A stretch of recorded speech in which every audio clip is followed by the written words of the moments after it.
Thank you, Mr. Chair. My questions is for Dr. Pooley. Aloha. You know, I think we can all agree that the purpose of the science-based fishery management is to ensure that we make management decisions that provide sustainable fisheries and protect the vulnerable species, basically. If this is the goal, then management decisions should reflect the actual status of the fish stock based on adequate data and accurate scientific models. Otherwise, I think we're forced to set catch levels based on what I would consider to be uninformative measures like past catch levels, which are also, I think, unrelated to the health of a fish stock.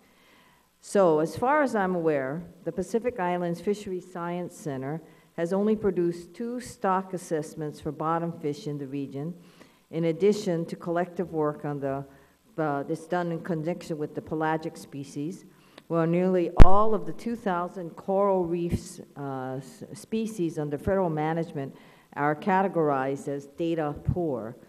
Given the importance, and I think everyone here has testified that science is the necessary underpinning of all of the information, why are so many stocks categorized as data poor, and what is being done to improve that situation? Good morning and aloha, Representative Hanabusa.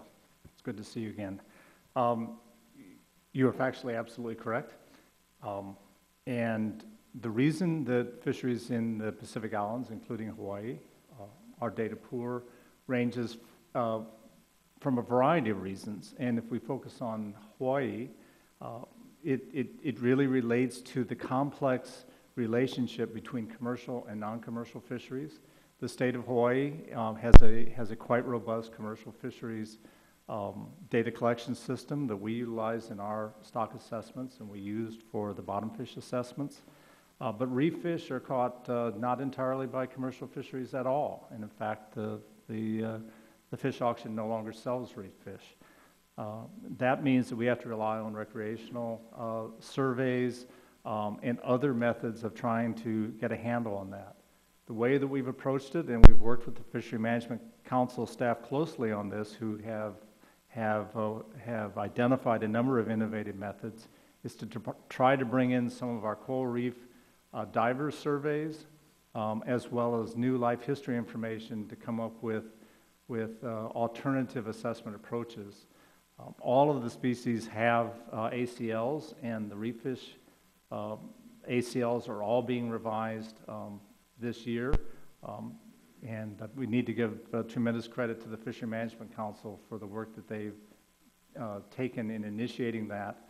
Our role has been primarily to provide the information by which the ACLs can be revised.